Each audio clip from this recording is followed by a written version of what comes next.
Assalamu alaikum students, my name is Babar Gulab and I am your biology teacher of grade 9th.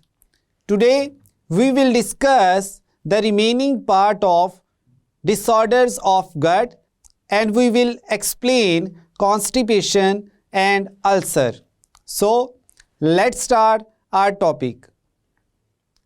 Students, आज के lecture में हम disorders of gut जो हैं इनमें second और थर्ड डिसऑर्डर है उसको एक्सप्लेन करेंगे जो कि हैं कॉन्स्टिपेशन एंड अल्सर।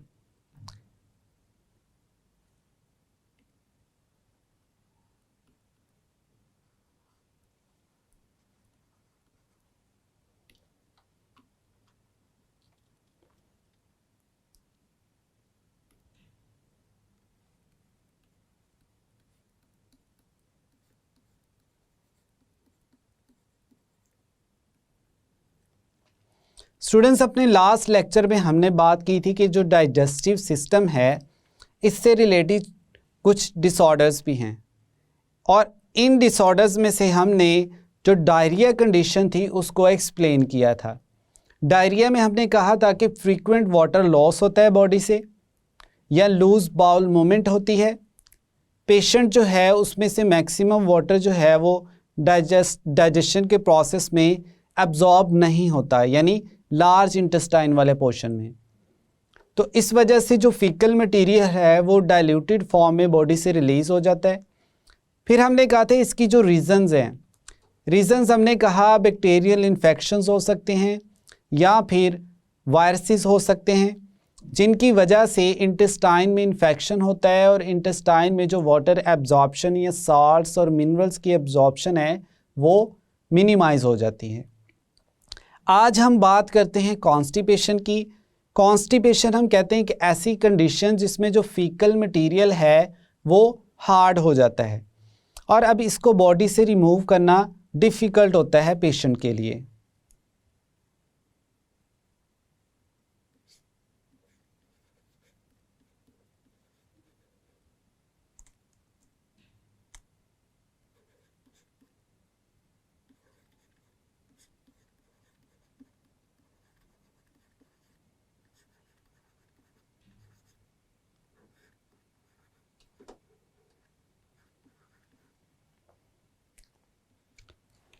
अब ये जो हार्ड फीकल मटेरियल है इसको बॉडी से रिमूव करना डिफ़िकल्ट है।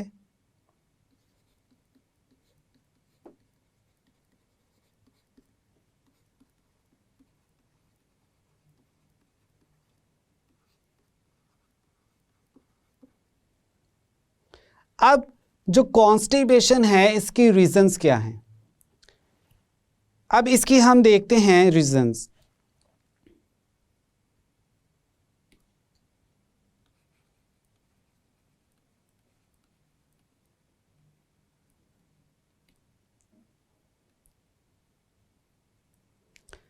फर्स्ट हम कहते हैं एक्सेसिव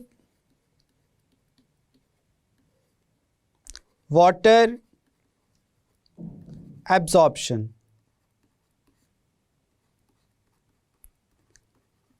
लार्ज इंटेस्टाइन में जैसे ही फूड मटेरियल पहुंचता है, मतलब जिसमें से मैक्सिमम डाइजेशन और एब्जॉर्प्शन के बाद न्यूट्रिएंट्स को एब्जॉर्ब कर लिया जाता है स्मॉल इंटेस्टाइन वाले पोर्शन में, अब जो रिमेनिंग फूड बच जाता है वो पहुंचता है लार्ज इंटेस्टाइन में। लार्ज इंटेस्टाइन में जो है वो वाटर की एब्जॉर्प्शन की जाती है।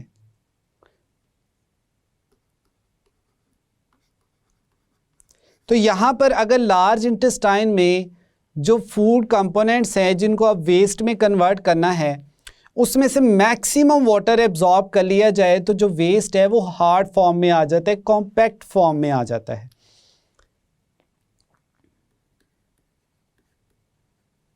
एक तो इसकी ये रीज़न है कि जो कॉन्स्टिपेशन है उसमें कैसे एक्सेसिव वाटर एब्जॉर्प्शन जो है वो अपना रोल प्ले करती है। दूसरा हम कहते हैं कि जो डाइटरी फाइबर्स हैं वो आपकी डाइट में कम हैं।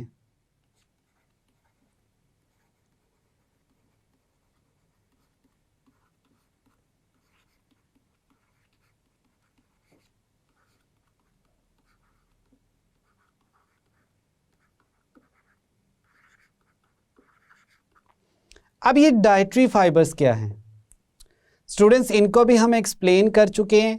हमने कहा ये ऐसे सब्सटेंसेस हैं या ऐसे फूड कंपोनेंट्स हैं जो डाइजेशन में हेल्प करते हैं। ये खुद तो डाइजेस्ट नहीं होते लेकिन डाइजेशन में हेल्प आउट करते हैं। अब अगर आपकी डाइट में जो डाइटरी फाइबर्स हैं वो प्रॉपर अमाउंट में प्रेजेंट नहीं हैं तो डाइजेशन प्रॉपर नहीं होती एक तो, और दूसरा ये कि जो डाइटरी फाइबर्स हैं ये बाउल मूवमेंट को कंट्रोल करते हैं, यानी जो वेस्ट है उसने जब बॉडी से रिमूव होना है तो उसको रिमूव करने में हेल्प आउट करते हैं। तो अगर डाइट में ये प्रेजेंट नहीं है तो इसकी वजह से क्या होगा, कॉन्स्टिपेशन होगी। थर्ड हम देखते हैं डिहाइड्रेशन।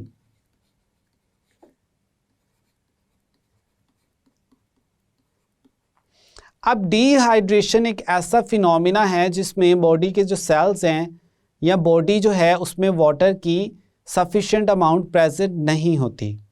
ठीक है,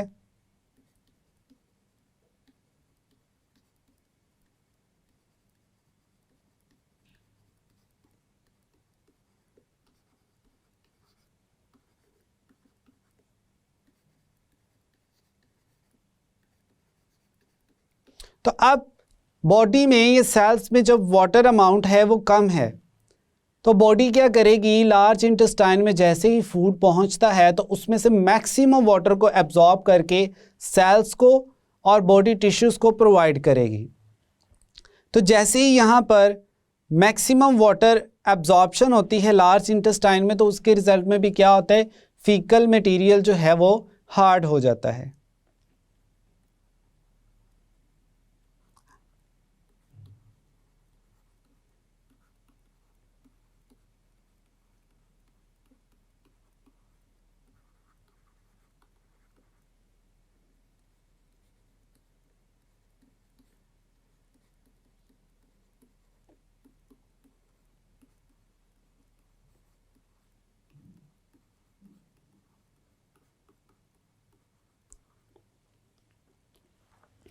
अब नेक्स्ट जो हमारे पास कॉन्स्टिपेशन की रीज़न है उसे हम कहते हैं use of medicines are over use of medicine.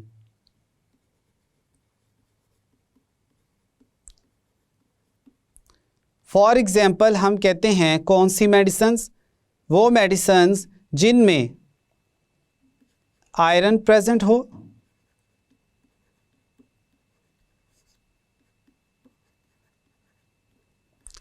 Calcium present हो या फिर एल्यूमिनियम प्रेजेंट हो। तो इनकी वजह से भी जो कॉन्स्टिपेशन कंडीशन है वो फेस करना पड़ सकती है। अब हम देखते हैं स्टूडेंट्स इसका ट्रीटमेंट।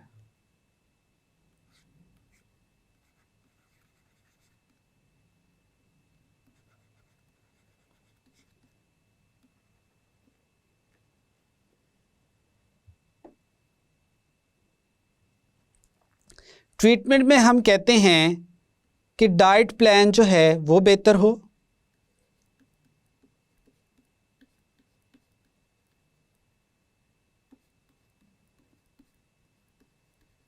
दूसरा हम कहते हैं कि जो डाइट है उसमें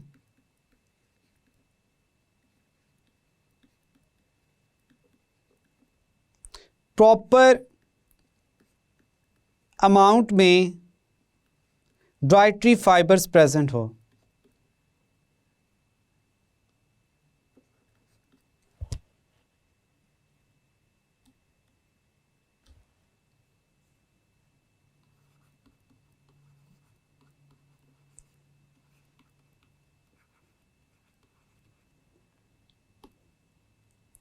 इसके अलावा हम कहते हैं कि कुछ लैक्सेटिव मेडिसिन्स भी हैं जिनके यूज़ से कॉन्स्टिपेशन जो है इससे रिलीफ हासिल किया जा सकता है। अब वो हमारे पास कौन सी मेडिसिन्स हैं,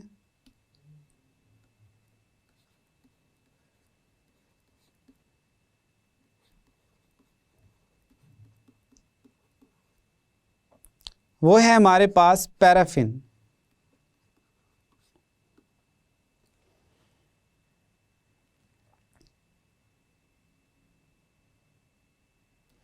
अब यहाँ पर हम कहते हैं कि स्टूडेंट्स ये जो कॉन्स्टिपेशन है इसके इलाज से बेहतर है एहतियात।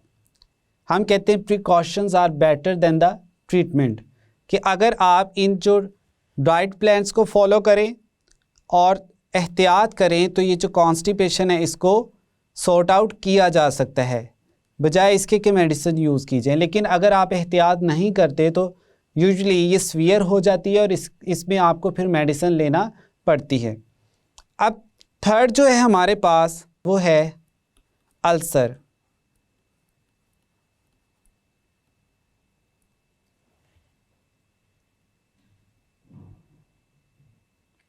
अल्सर जो है इसको हम कहते हैं इज अ सोर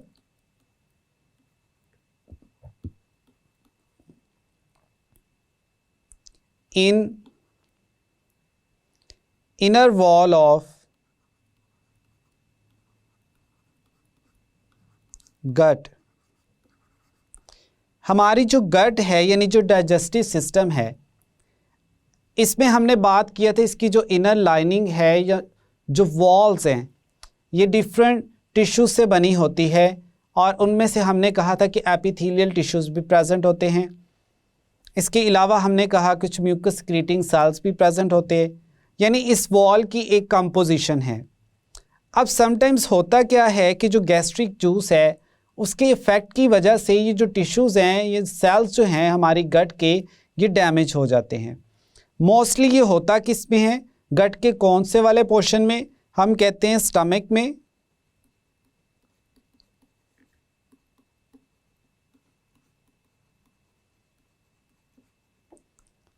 या फिर ओएसोफेगस में,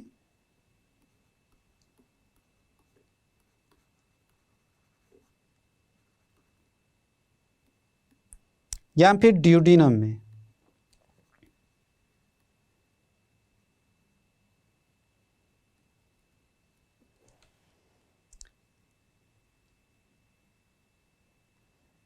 अब इसकी स्टूडेंट्स हम देखते हैं रीज़न।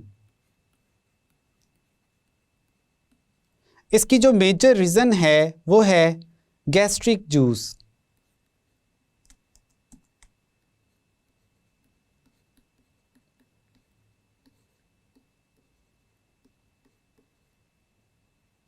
गैस्ट्रिक जूस जो है इसमें हमने बात की थी कि डिफरेंट जो हैं वो क्या प्रेजेंट होते हैं, कंपोनेंट्स। कौन कौन से, हमने कहा था म्यूकस प्रेजेंट होती है, हाइड्रोक्लोरिक एसिड प्रेजेंट होता है,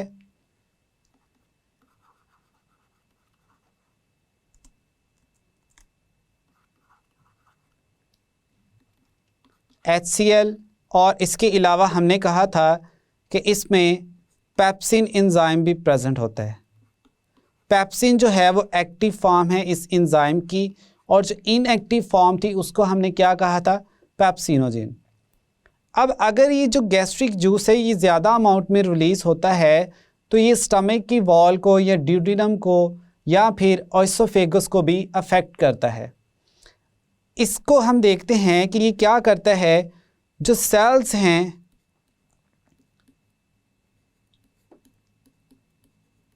इनर वॉल्स के, किसकी इनर वॉल, स्टमक की, ड्यूडिनम की या फिर ओएसोफेगस की, इसकी जो इनर वॉल है उसके सेल्स को क्या करता है, डैमेज करता है ये, और जिसकी वजह से कंडीशन क्रिएट होती है जिसको हम कहते हैं अल्सर। अब इसकी स्टूडेंट्स फर्दर हम रीज़न देखते हैं। हम कहते हैं कि इसमें रीज़न जो हैं एक्सेसिव यूज़ ऑफ मेडिसिन भी है,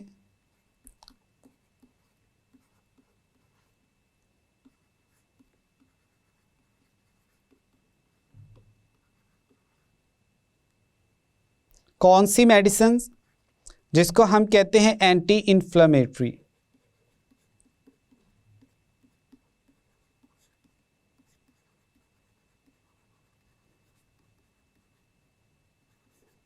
और इसमें हमारे पास एग्जाम्पल है एस्पिरिन की।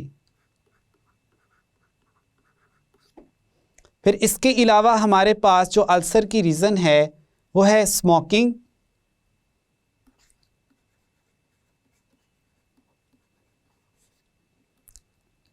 ड्रिंकिंग कॉफ़ी,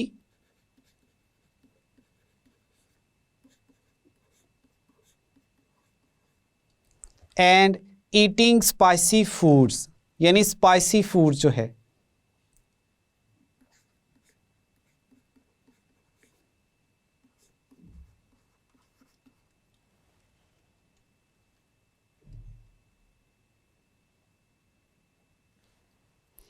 अब स्टूडेंट्स यहाँ तक हमने बात की कि जो अल्सर है उसकी रीजंस क्या है। हमने कहा एंटी इन्फ्लेमेटरी मेडिसिन है लाइक एस्पिरिन, स्पाइसी फूड्स हैं, और इसके अलावा स्मोकिंग है, कॉफ़ी है, इनका अगर इस्तेमाल ज़्यादा किया जाए तो उसकी वजह से जो है अल्सर कंडीशन क्रिएट होती है। अब हम देखते हैं इसके साइन और सिम्टम्स।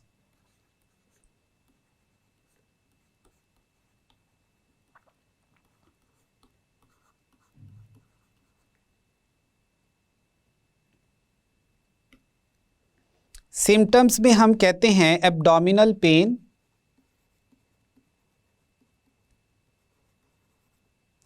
एब्डोमिनल पेन कहते हैं पेट का दर्द, ठीक है। पेट वाले रीजन में अगर पेन होती है तो उसको हम क्या कहते हैं, एब्डोमिनल पेन। दूसरा हम कहते हैं बर्निंग सेंसेशंस,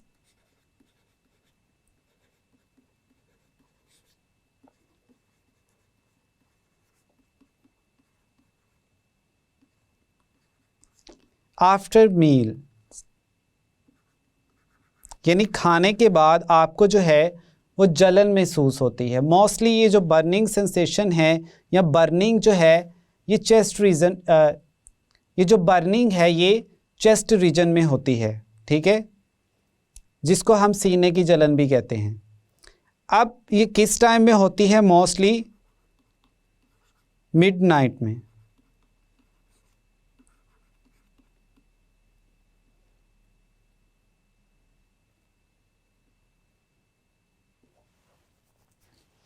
अब अगर ये जो अल्सर है ये स्फीयर हो तो उसकी वजह से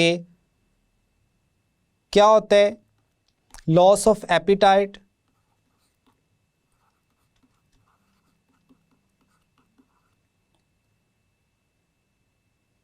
नौजिया,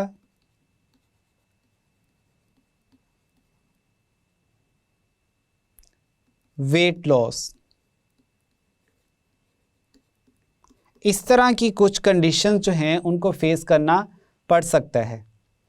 अब अल्सर जो है इसका इलाज क्या है।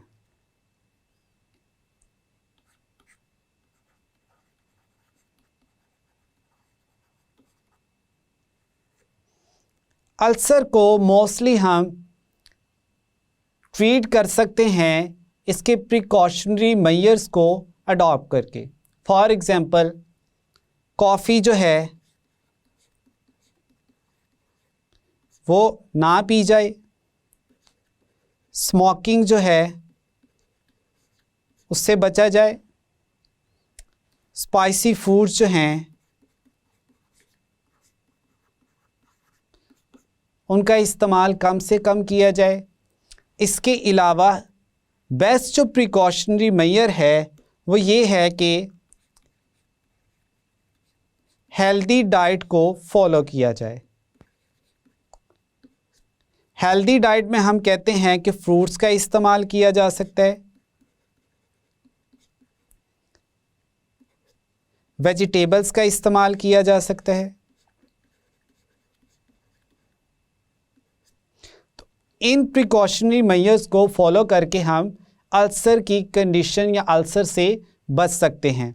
लेकिन अगर अल्सर जो है वो सीवियर हो जाए तो उसमें क्या है, मेडिसिन्स भी आपको लेना पड़ती हैं। तो यहाँ तक स्टूडेंट्स था आज का हमारा लेक्चर, जिसमें हमने कॉन्स्टिपेशन और उसके साथ साथ अल्सर को एक्सप्लेन किया। ये दोनों जो हैं ये डिसऑर्डर्स हैं किसके, डाइजेस्टिव सिस्टम के। स्टूडेंट्स आज के लेक्चर में हमने बात की कॉन्स्टिपेशन के बारे में और साथ ही साथ अल्सर की।